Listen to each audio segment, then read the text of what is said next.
Hello future officers. 1 July 2025 চনৰ daily current affair এনালাইচিছলৈ সকলোকে স্বাগতম জনালো। মাহিলী কেৱল মাত্ৰ 999 টকাত কম্পিটিশ্যন কেয়াৰে লৈ আনিছে আপোনালোকৰ বাবে অনলাইন গাইডেন্স প্ৰগ্ৰেম। ইয়াৰ বিষয়ে সবিশেষ জানিবৰ বাবে 7002355399ত যোগাযোগ কৰিব পাৰে।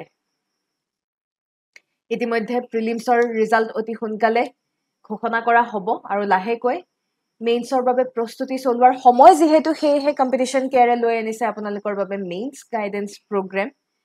এয়াও মাহিলী কেৱল মাত্ৰ 999 টকাত এই গাইডেন্স লাভ কৰিবলৈ সক্ষম হ'ব। যদি 3 মহীয়া কোৰ্স এটি বিচাৰিছে তেনেহলে 2997ৰ বাবে এই কোৰ্সটি উপলব্ধ হ'ব পাৰে। সবিশেষ জানিবৰ বাবে তলদিয়া কন্টেক্ট নম্বৰটিত যোগাযোগ কৰিব পাৰে। আৰু যিসকলে মেইনছৰ টেষ্ট সিৰিজ বিচাৰিছে আপোনালোকৰ বাবে 25 জুন তাৰিখৰ পৰা ইতিমধ্যে টেষ্ট সিৰিজ আৰম্ভ হৈ গৈছে। টোটাল 30টা টেষ্ট ৰখা হৈছে, 5টাকৈ সেট। যোগাযোগ কৰিবলৈ নাপাহৰিব। আহক আজিৰ মোস্ট ইম্পৰ্টেন্ট টপিকসমূহ আলোচনা কৰোঁ। প্ৰথমে আমি হাহিলা বিলৰ ওপৰত আলোচনা কৰিম, তাৰপিছত মিনাৰেল পটেনশিয়েলনো কি হয় আমি চাম। ইয়াৰ ওপৰত এটি আৰ্টিকেল এতিয়া আজি অসম ট্ৰিবিউনত আহিছিলে। তাৰপিছত ইণ্ডিয়া এনাৰ্জি ষ্টেকৰ ওপৰত আহিছিলে আৰু একেবাৰে শেষত আমি পিসি মহালানোবিছৰ ওপৰত আলোচনা কৰিম। প্ৰথমে হাহিলা বিল। হাহিলা বিল ক'ত আছে? হাহিলা বিল গোৱালপাৰা ডিষ্ট্ৰিক্ট। মনত ৰাখিব, কেতিয়াবা একোটা জলাশয় বিল ইত্যাদি মেচ দ্য ফলোইং হিচাপেও দিয়ে, ওৱান লাইনাৰ হিচাপেও প্ৰশ্ন আহিব পাৰে। এই বছৰ যিদৰে ওৱান লাইনাৰ কুৱেশ্যনছ আমি ভালেই ৱেইটেজ থকা দেখিছো, ঠিক সেইদৰে হাহিলা বিল ক'ত আছে? হাহিলা বিল আছে গোলাঘাটত, গোৱালপাৰাত। এটা হাহিলা বিল নামটো হাহিলা বা কেতিয়াবা হাছিলা বুলিও কয়। হাহিলা শব্দটো আহিছে ক'ৰ পৰা? হাঁহ। আমাৰ অসমীয়া ভাষাত হাঁহ মানে কি? হাঁহ আমি সকলোৱে গম পাওঁ, স্ৱাইন, হয়নে? সেই হাঁহৰ পৰাই হাহিলা বিল নামটি উল্লেখ কৰা হৈছে। নিউজত কেলে আহিছে? নিউজত আহিছে এই কাৰণে, কাৰণ অসম কেবিনেটে ৰিসেন্টলি হাহিলা বিলৰ প্ৰায় 245 হেক্টৰ এৰিয়া এটি প্ৰপ'জড ৰিজাৰ্ভ ফৰেষ্টৰ অন্তৰ্গত ইনক্লুড কৰা দেখা পোৱা হয়, এপ্ৰুভ কৰে। সেয়েহে হাহিলা বিল আমি ৰিসেন্টলি দেখা পাইছো। So the location is very important. কিহৰ ওপৰত আহিলে? হাহিলা বিল স্ৱান বা আমাৰ হাঁহৰ ওপৰত। আৰু এই যে প্ৰপ'জড ৰিজাৰ্ভ ফৰেষ্ট কৰা হৈছে, ইয়াক কাৰ আণ্ডাৰত? Section 5 of Assam forest regulation 1891ৰ আণ্ডাৰত। ইয়াৰ দ্বাৰা কি হ'ব? ইয়াৰ দ্বাৰা এয়াই আমাৰ এটা খুব ডাঙৰ পদক্ষেপ, কাৰণ ইটছ এ ইকলজিকেলি ইম্পৰ্টেণ্ট ৱেটলেণ্ড, হয়নে? আৰু আজি জৈৱ বৈচিত্ৰ্য সংৰক্ষণৰ ক্ষেত্ৰতেই হওক, এনভাইৰনমেণ্টেল প্ৰটেকশ্যনৰ ক্ষেত্ৰতেই হওক, গোৱালপাৰা অঞ্চলৰ সকলো ক্ষেত্ৰতে হাহিলা বিলে এটি তাৎপৰ্য, হাহিলা বিলৰ তাৎপৰ্য আমি দেখা পাওঁ। সেয়েহে হাহিলা বিলৰ সংৰক্ষণ এই ক্ষেত্ৰত খুবেই প্ৰয়োজনীয়। প্ৰিলিমছ প্ৰেক্টিছ প্ৰশ্ন আপোনালোকৰ বাবে। Under which legislation the Assam government proposed to notify Hahila বা Hasila bill as proposed reserve forest? Indian Forest Act 1927, Assam Biodiversity Conservation Act 2005, Assam Forest Regulation 1891 নে Environmental Protection Act 1896। এনে ধৰণৰ প্ৰশ্নই বহুখিনি কনফিউজনৰ সৃষ্টি কৰিব পাৰে। আমি ইতিমধ্যে আলোচনা কৰিলো। এই প্ৰশ্নটি ইম্পৰ্টেণ্ট বুলি মনত ৰাখিবলৈ চেষ্টা কৰিব। আমাক কমেণ্ট ছেকশ্যনতো জনাবলৈ নাপাহৰিব। এইখিনিতে জনাই থওঁ যে কম্পিটিশ্যন কেয়াৰে আপোনালোকৰ বাবে অফলাইন মাধ্যম যোগে ক্লাছৰুম গাইডেন্স প্ৰগ্ৰেমৰো ব্যৱস্থা কৰিছে শিলপুখুৰী চেণ্টাৰত। আমাৰ এটি নতুন বেচ 16 জুলাই তাৰিখৰ পৰা আৰম্ভ হ'ব। কেৱল মাত্ৰ 35,400 ৰুপিজত এটি অফলাইন গাইডেন্স লাভ কৰিবলৈ সক্ষম হ'ব, য'ত প্ৰিলিমছ, মেইনছ তথা ইণ্টাৰভিউৰ বাবে হলিষ্টিক গাইডেন্স আপোনালোকক প্ৰভাইড কৰা হ'ব। ইয়াৰ বিষয়ে যদি আৰু সবিশেষ জানিব খুজিছে তেনেহলে উল্লেখ কৰা নম্বৰটিত যোগাযোগ কৰিব পাৰে। আহক ইয়াৰ পিছৰ নিউজলৈ আমি আগবাঢ়িছো। মিনাৰেল পটেনশিয়েলৰ ওপৰত এটি আৰ্টিকেল এতিয়া আজি আসাম ট্ৰিবিউনত ওলাইছিলে। জিঅ'লজিকেল ছাৰ্ভে অফ ইণ্ডিয়াই ইতিমধ্যে নৰ্থ ইষ্টৰ প্ৰায় 38টা মিনাৰেল ব্লকছ অকশ্যন ৰেডি বুলি ঘোষণা হাইলাইট কৰিছে, য'ত কিছুমান ৰেয়াৰ আৰ্থ এলিমেণ্ট আছে, গ্ৰেফাইট, চূণশিল, লাইমষ্টোন, চূণশিল ইত্যাদি এইবোৰ থকা দেখা পোৱা গৈছে। আমাৰ উত্তৰ পূৰ্বাঞ্চল আজিৰ ডেটতে নহয়, আগৰ পৰাই খনিজ পদাৰ্থৰ ক্ষেত্ৰত আগবঢ়া।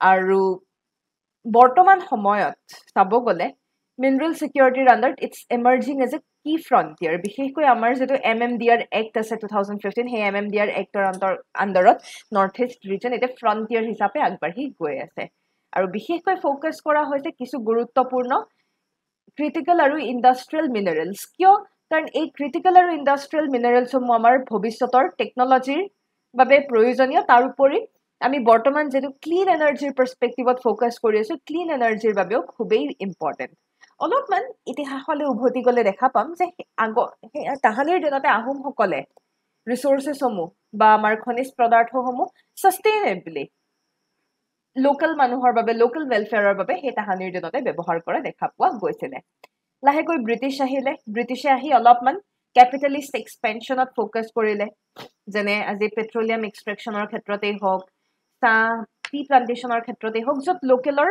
কোনো ধৰণৰ বেনিফিট আমি দেখা নাপালো আগতে আছিলে লোকেল ৱেলফেয়াৰৰ কাৰণে ব্ৰিটিছে সকলোবোৰ নিজৰ বাবে নিজৰ স্বাৰ্থত কৰিবলৈ আৰম্ভ কৰিলে গ্ৰেজুৱেলি ভাৰতে স্বাধীনতা লাভ কৰাৰ পিছত ইণ্টাৰেষ্টিংলি এই এক্সটাৰ্নেল এক্সপ্লয়টেশ্যন কিন্তু শেষ নহ'ল ব্ৰিটিছে যি ৰাস্তা দেখুৱাই থৈ গ'ল ব্ৰিটিছে যি পথ দেখুৱাই থৈ গ'ল সেই পথৰ পৰা আমি সেই কয় কলনিয়েল হেংঅভাৰ বুলি এটা টাৰ্মিনলজি আছে কলনিয়েল হেংঅভাৰৰ পৰা আমি ওলাই আহিবই পৰা নাই আজি কয়লা হওক বা বিভিন্ন ধৰণৰ খনিজ পদাৰ্থই হওক বা অৰণ্যৰ কিছু ৰিচোৰ্চেছে হওক সেয়া এক্সপ্লয়টেশ্যন এই সকলোবোৰ ৰিচোৰ্চেছৰ এক্সপ্লয়টেশ্যন চলিয়ে থাকিলে এতিয়া এক্সটাৰ্নেল এক্সপ্লয়টেশ্যন মানে কোনে কৰিলে এতিয়া এই সকলোবোৰ যিবোৰ বস্তু আমাৰ উত্তৰ পূৰ্বাঞ্চলত পোৱা গৈছিলে এতিয়া উত্তৰ পূৰ্বাঞ্চলৰ বাহিৰত থকা লোকসকলে বহিৰাগত লোকসকলে আমাৰ ওপৰত এক্সপ্লয়ট কৰিলে আৰু আমাৰ পৰা ৰিচোৰ্চেছ লৈ যায় প্লাছ আমাকে বেছি দামত বিক্ৰী কৰা দেখা পোৱা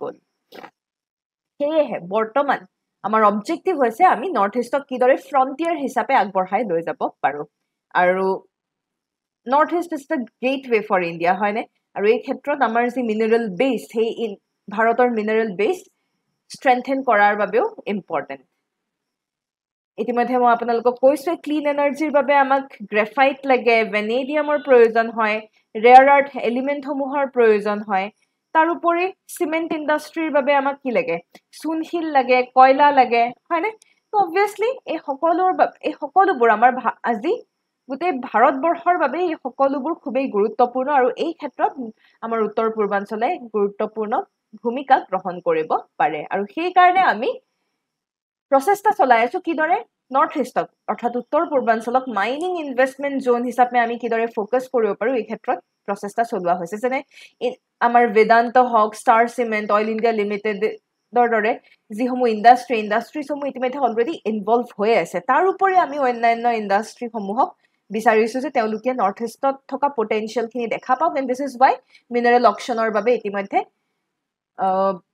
জিঅ'লজিকেল ছাৰ্ভে অফ ইণ্ডিয়াই নৰ্থ ইষ্টৰ 38টা ছাইট মিনাৰেল অকশ্যনৰ বাবে হাইলাইট কৰা দেখা পোৱা গৈছে ইয়াৰ দ্বাৰা লাভ কি হ'ব ইয়াৰ দ্বাৰা লাভ এয়াই হ'ব যে আমাৰ যি লোকেল ইকনমি সেই লোকেল ইকনমিত এটা বুষ্ট আপ আহিব এমপ্লয়মেণ্ট অপৰচুনিটি পাব লোকেলসকলে ইণ্ডাষ্ট্ৰিয়েলাইজেশ্যন বৃদ্ধি হ'ব তো অভাৰঅল আমাৰ GDPৰ পাৰ্চপেক্টিভত হওক বা অভাৰঅল আমাৰ অৰ্থনীতিৰ বাবে খুবেই গুৰুত্বপূৰ্ণ এতিয়া যেনেকৈ চাব গ'লে অৰুণাচল প্ৰদেশত আমি কি দেখা পাইছোঁ গ্ৰেফাইট দেখা পাইছোঁ প্ৰায় 24.81 মিলিয়ন টন গ্ৰেফাইট দেখা পাইছোঁ ঠিক সেইদৰে ভেনেডিয়াম দেখা পোৱা গৈছে অসমত চূণশিল দেখা পোৱা গৈছে ৰেয়াৰ আৰ্থ এলিমেণ্টসমূহ অসমত পোৱা যায় মেঘালয়ত চিমেণ্ট গ্ৰেড লাইমষ্টোন চূণশিল মেঘালয়ত পোৱা যায় কিন্তু কিছু কশ্যন ইয়াতে আহি যায় যেনে অভাৰ এক্সপ্লয়টেশ্যন যদি হয় অভাৰ এক্সপ্লয়টেশ্যন ইকলজিকেল ডিগ্ৰেডেশ্যনে কি কৰিব পাৰে ইয়াৰ দ্বাৰা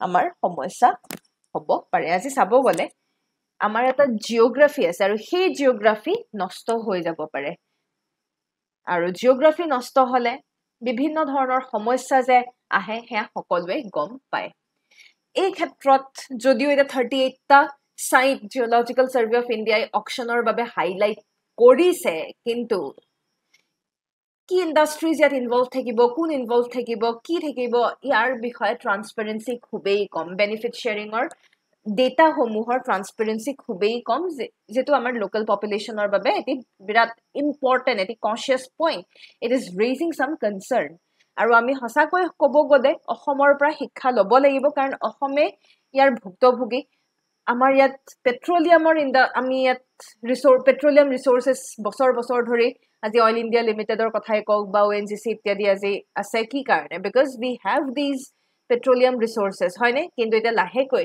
এইবোৰ এক্সট্ৰেক্ট কৰোঁতে আচলতে এক্সট্ৰেকশ্যনতকৈ বেছি এক্সপ্লয়টেশ্যন হৈছে এইবোৰ এক্সপ্লয়ট কৰোঁতে এতিয়া লাহেকৈ আমাৰ পেট্ৰলিয়াম ডিপ্লিট হৈ গৈ আছে এতিয়া নাইকিয়া হ'বলৈ ধৰিছে ঠিক সেইদৰে পাল্পউড ইণ্ডাষ্ট্ৰী অসমৰ পাল্পউড ইণ্ডাষ্ট্ৰীও লাহেকৈ নাইকিয়া হ'ব ধৰিছে সেয়েহে এতিয়া অসমত যিসমূহ খনিজ পদাৰ্থ আছে মিনাৰেলছসমূহ আছে এই মিনাৰেলছসমূহো যদি আমি এইদৰে বিক্ৰী কৰিবলৈ লাগি যাওঁ simply economic developmentor perspective চাই পেলাই যদি আমি কেৱল বিক্ৰী কৰিবলৈ অকল যদি আমি ইকোনমিক ভিউ পইণ্টে চাই থাকো তেনেহলে কি হ'ব তেনেহলে ই কিছু ইমবেলেন্সেছৰ তৈয়াৰ সৃষ্টি কৰিব prelims practice প্ৰশ্ন আপোনালোকৰ বাবে with reference to the recent geological survey of India report on the northeast region consider the following statements The MMDR Act 2015 enables auction of critical and industrial mineral blocks by the union government Arunachal Pradesh has the highest confirmed reserves of graphite and vanadium among the northeastern states.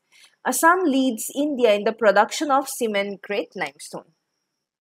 উত্তৰটি নিশ্চয় গম পাইছে আমাক comment সেকশনত জনাবলৈ নাপাহৰিব এইখিনি জনাই থওঁ যে প্ৰতি শনিবাৰে কম্পিটিশন কেৰিয়াৰটি কাৰেণ্ট এফেয়াৰ টেষ্ট কণ্ডাক্ট কৰে কেৱল মাত্ৰ 10 টকাত এই টেষ্ট লাভ কৰিবলৈ সক্ষম হ'ব সবিশেষ জানিবৰ বাবে যোগাযোগ কৰিব পাৰে ইয়াৰ পিছৰ নিউজলৈ আমি আগবাঢ়িছো India energy stack ministry of পাৱাৰে এই টাস্ক ফোৰ্স লঞ্চ কৰিছে ইণ্ডিয়া এনাৰ্জি ষ্টেক কনসেপচুয়ালাইজ কৰিবৰ বাবে ইণ্ডিয়া এনাৰ্জি ষ্টেকনো কি হয় ইণ্ডিয়া এনাৰ্জি ষ্টেক এটি ডিপিআই অৰ্থাৎ ডিজিটেল পাব্লিক ইনফ্ৰাষ্ট্ৰাকচাৰ পাৱাৰ সেক্টৰৰ ডিপিআই য'ত আজি পাৱাৰ কনজাম্পচনৰ ক্ষেত্ৰতেই হওক power distribution real time coordination security সকলো ক্ষেত্ৰতে ইণ্ডিয়া এনাৰ্জি ষ্টেকে এক গুৰুত্বপূৰ্ণ ভূমিকা গ্ৰহণ কৰে মিনিষ্ট্ৰি অফ পাৱাৰে সকলোবোৰ চোৱাচিতা কৰে মূল অবজেক্টিভ যদি চাওঁ তেনেহলে পাৱাৰ সেক্টৰক মডাৰ্নাইজ কৰাটোৱে হৈছে মেইন অবজেক্টিভ ডেটাসমূহ ইয়াৰ দ্বাৰা এক্সচেঞ্জ হোৱা দেখা পোৱা যায় আৰু আজি শেষৰটো নিউজ আছে পিসি মহালনোবিছ 19 জুন তাৰিখে এই বছৰৰ 19 জুন তাৰিখে 19th National Statistics Day হিচাপে উদযাপন কৰা হয় and it was the 132 birth anniversary of Professor P.C. Mahalanobis আৰু হেহে থিমেটি গ্ৰহণ কৰা হয় 75 years of National Sample Survey এটা কোন হয় P.C. Mahalanobis P.C. Mahalanobis এগৰাকী ভাৰতৰ পায়োনিয়াৰ statistician, planner, institution builder বুলি আমি ক'ব পাৰো তেখেত Indian Statistical Institute ISI আৰু Architect of National Sample Survey 1950 founder PC Mahalanobis প্ৰতি বছৰে 29 জুন তাৰিখে Statistics Day হিচাপে ভাৰতবৰ্ষত আমি Statistics Day হিচাপে উদযাপন কৰা হয় আৰু হেহে যেহেতু PC Mahalanobisৰ contribution যথেষ্ট important হে কাৰণে Professor Mahalanobisক Father of Indian Statistics বুলি consider কৰা হয় very important এই বছৰৰ থিম কি আছিল এই বছৰৰ থিম আছিল 75 years of National Sample Survey PC Mahalanobisৰ full form চাব গলে প্ৰশান্ত চন্দ্ৰ Mahalanobis তেখেতৰ বিষয়ে প্ৰশ্ন এটি ৰখা হৈছে প্ৰশান্ত চন্দ্ৰ Mahalanobis was a pioneer Indian statistician planner institution builder founder of the ISI architect of National Sample Survey উত্তৰটি নিশ্চয় গম পাইছে আৰু কালিৰ prelims practice প্ৰশ্নৰ উত্তৰসমূহ চাওঁ আহক Consider the following statements regarding recent initiatives by the Ahom Sahitya Sabha. Ahom Sahitya Sabha has launched statewide literary competitions such as storytelling and essay writing for school and college students. Ami gom paiso ya khuddha boli kali itimathe ami alochona korisilu. These competitions are to be organized directly by the state government under the Department of Education. No hoy. State government directly organize nokore. Ei khetrot Ahom Sahitya Sabha important role play koribo. The Sabha has instructed its district and branch level units to submit reports and media of the events to the central office. Definitely, this is a generalized statement.